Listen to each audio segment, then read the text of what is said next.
my little niece, Brianna. Most of y'all know her as DreamDoll Bri, but a lot of you guys know her as Brianna Johnson. You know, that's my first niece, my oldest niece. That's my baby girl, man. And just to like wake up,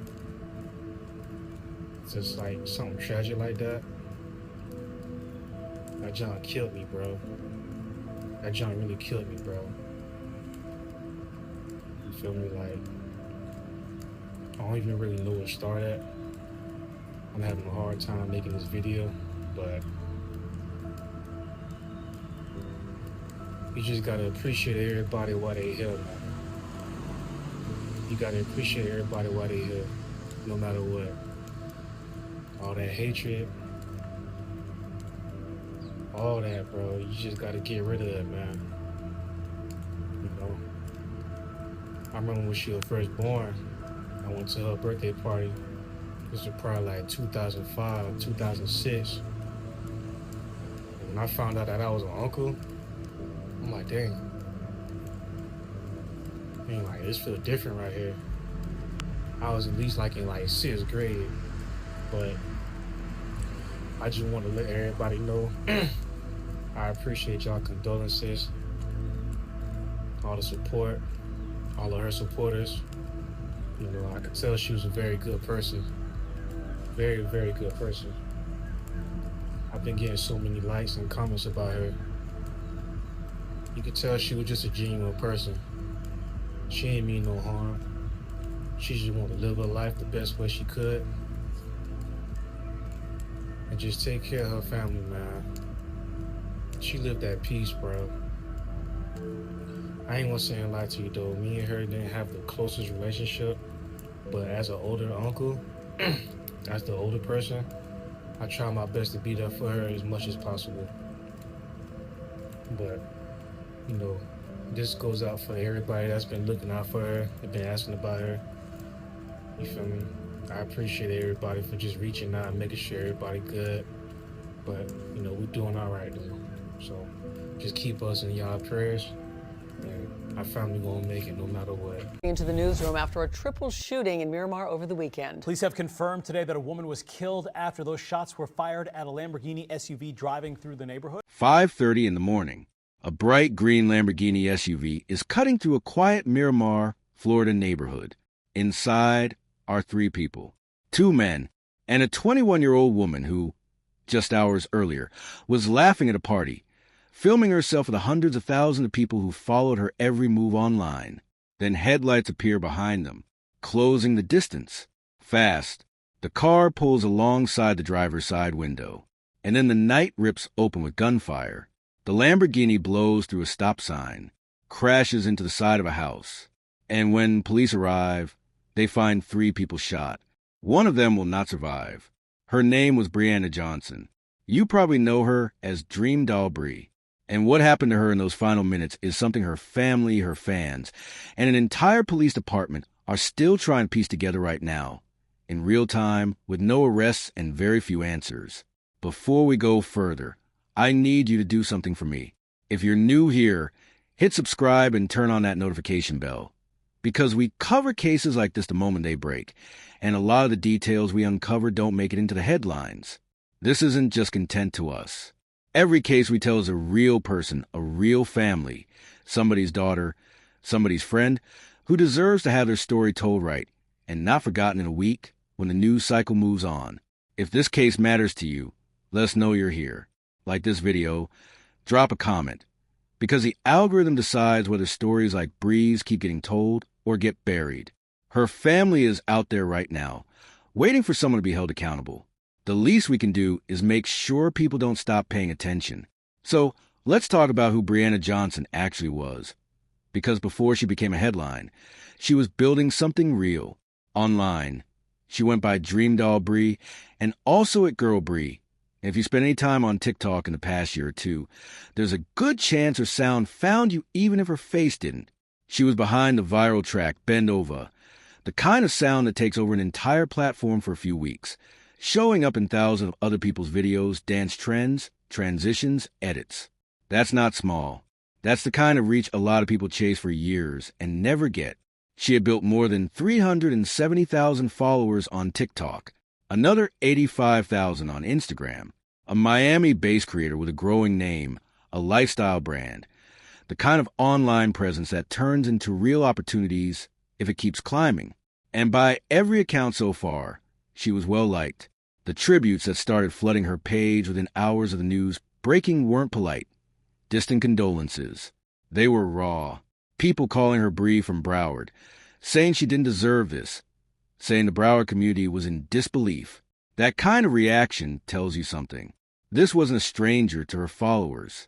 She felt reachable, real, which makes what happened next even harder to sit with. Let's rebuild the night. Because the timeline matters here, and there are gaps in it that investigators themselves haven't been able to close yet. It starts at an Airbnb party, a big one, from what witnesses have described, the kind of gathering that happens over a holiday weekend when people are out celebrating, drinking, letting loose. Brianna was there with two men. We don't know exactly who they were to her. Friends, associates, maybe both. Police haven't released their identities, and that silence is already fueling speculation online, which we'll get into. At some point, the three of them leave the party together. They're in that green Lamborghini SUV, the kind of car that gets noticed the second it pulls into a gas station. And that's exactly what happens. According to reports, the group stops at a Shell station and a fight breaks out. Now here's where it gets murky. We don't know who that fight was with. We don't know if it was strangers or someone connected to the group or something that started earlier in the night and just boiled over at the pump. What we do know is that shortly after they leave that gas station, a white BMW appears behind them, following them. Police describe this shooting as targeted, not random, not a stray bullet situation. The car trailing them pulls up alongside the driver's side and unloads multiple rounds directly into the vehicle. Whoever did this wanted the specific car on this specific street at 5:30 in the morning. Think about that for a second. This wasn't a drive-by where a car sped past and fired blindly. This was controlled, deliberate. The shooter matched their speed, closed the gap, and opened fire at close range before disappearing. The Lamborghini, hitting out of control, blows through a stop sign and slams into a house. Neighbors wake up to what they think are fireworks. It's gunfire. It's a car crashing into someone's home at dawn. One resident described it as sounding like rapid fire, almost mechanical in how fast it came. Officers respond within minutes after ShotSpotter. Alerts go off across the area. What they find is chaos. 3 people inside the wrecked SUV, all 3 shot. All 3 rushed to Memorial Regional Hospital in critical condition. For a while, it's unclear who will survive. Now here's a detail that should stop you in your tracks. The Miramar police chief has said investigators believe this car specifically was targeted, not the people randomly encountered on the road. They targeted this particular car for some reason, and we're trying to figure out why. The vehicle, which raises an unsettling question. Was someone watching them? Did someone know exactly where that car would be and when? Because a targeted shooting doesn't happen by accident. Somebody had information. Somebody knew.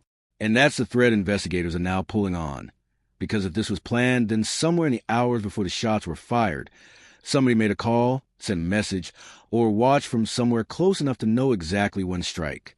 Here's where the story stops being just about a shooting and starts becoming about the people involved. Because when something is described as targeted, the question isn't just who pulled the trigger, it's why. And why almost always traces back to relationships. Who was close to her, who had access to her plans, who might have wanted her or the people she was with hurt. We have to be careful here because nothing has been confirmed. But there's a theory circulating online, one you should know about because it's shaping a lot of the public conversation, even though it has not been verified by police in any official statement. Some people close to Bri, including people describing themselves as friends and fellow hairstylists, have suggested that someone within her own circle may have leaked her location that night. That someone knew she was at that Airbnb, knew when she was leaving, and passed that information along to whoever was waiting. I want to be really clear. This is not confirmed. This is not something Miramar police have said publicly. This is speculation from people online who are grieving and looking for answers, the same way any of us would if someone we care about was killed and there were no arrests days later.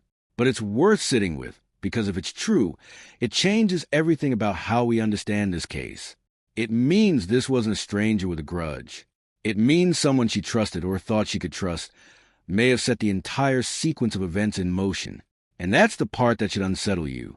Because most violence against women, especially targeted violence, doesn't come from the dark alley stranger we're taught to fear. It comes from proximity. From people already inside the circle. Exes, friends, associates who know your schedule, your habits, your patterns, because you let them in. We don't know if that's what happened here. But the fact that this theory has taken hold so quickly, that so many people immediately assume betrayal from within rather than a random act, tells you something about how people who knew her were already reading the room. Maybe there was tension somewhere in her life that outsiders didn't see. Maybe there wasn't, and this really was random and external. Both are still on the table. What we do know is that the two men in the car with her have not been identified publicly. And in a case like this, that detail matters more than it might seem. Because right now, online, people are filling that silence with names, with guesses, with accusations. And every one of those guesses could be destroying an innocent person's reputation, or it could be circling closer to the truth than anyone realizes. This is the tension at the center of every unsolved case like this. The public wants answers immediately. Investigators need time to build something that actually holds up, and in that gap, theories grow faster than facts. Let's talk about the car for a second, because I think people are underestimating how important that detail is. A fluorescent green Lamborghini SUV is not a car you miss. It's not a car that blends into traffic.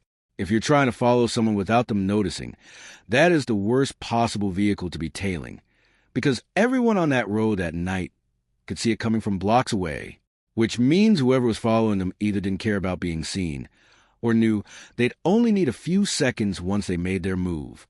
That's a level of confidence that usually comes from either planning or desperation, or both. And then there's the gas station stop. A fight breaks out right before the shooting. Police haven't said whether that altercation is connected to the shooting that followed minutes later. But ask yourself, what are the odds that a physical altercation happens at a gas station, and then, in a completely unrelated coincidence, that same car gets hunted down and shot at less than a mile away? It's possible. Coincidences happen. But investigators are almost certainly working under the assumption that these two events are connected, because that's the pattern that makes the most sense. Someone at that gas station, or someone connected to that argument, may have made a call, or followed them directly from that parking lot. Here's another angle worth sitting with. The chief described this as a chaotic, disturbing scene, and said there was limited suspect information. That phrase, limited suspect information, in a shooting with multiple witnesses, surveillance footage, and a very distinctive getaway vehicle, tells you that whoever did this either moved incredibly fast or had help disappearing afterward. A dark-colored, possibly white, four-door BMW. That's what radio traffic described in the immediate aftermath. Somewhere in South Florida right now, that car exists. Somebody has seen it. Somebody knows who was driving it. And a $5,000 reward is sitting on the table for anyone willing to talk. That silence is its own kind of evidence. In a lot of cases like this, silence isn't about a lack of witnesses. It's about fear. Fear of retaliation. Fear of being pulled into something bigger than a single shooting, which raises the darkest possibility here, that whoever ordered or carried out this attack has enough reach or reputation that people who know something are choosing to stay quiet rather than come forward. We don't know that for certain, but it's the kind of pattern investigators have seen before in targeted shootings tied to disputes that started small and escalated somewhere off camera, somewhere nobody's talking about yet. And that's exactly where this case sits right now. A targeted hit, a silent trail, a community in mourning, and a family waiting for someone, anyone, to come forward with the truth. So here's where we're left.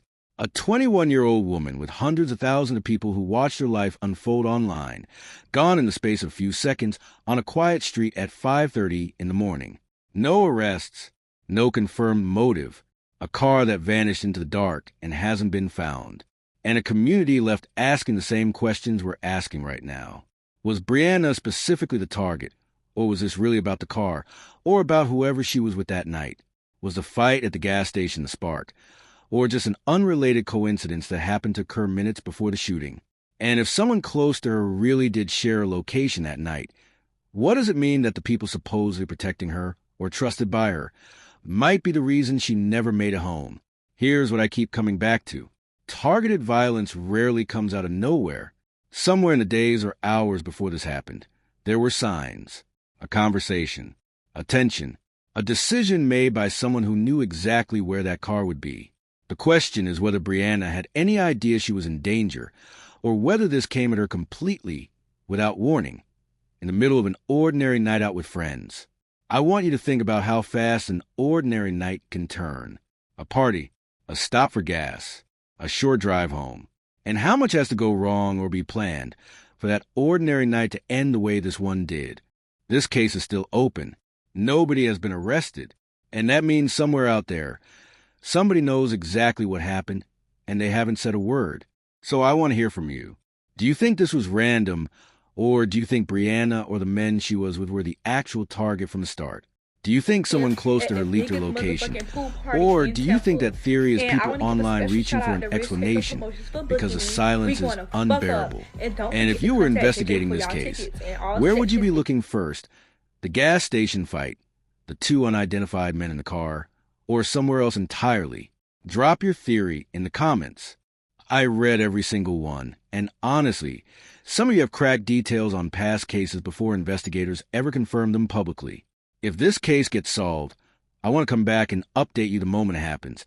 So make sure you're subscribed to 3 a.m. Files, because we'll be following this one closely. Bri was somebody's daughter, somebody's friend, a young woman who was still building her life in real time in front of an audience who loved her. She deserves more than becoming just another unsolved headline. We'll be back with the next case very soon. Until then, stay safe out there, and I'll see you in the next one.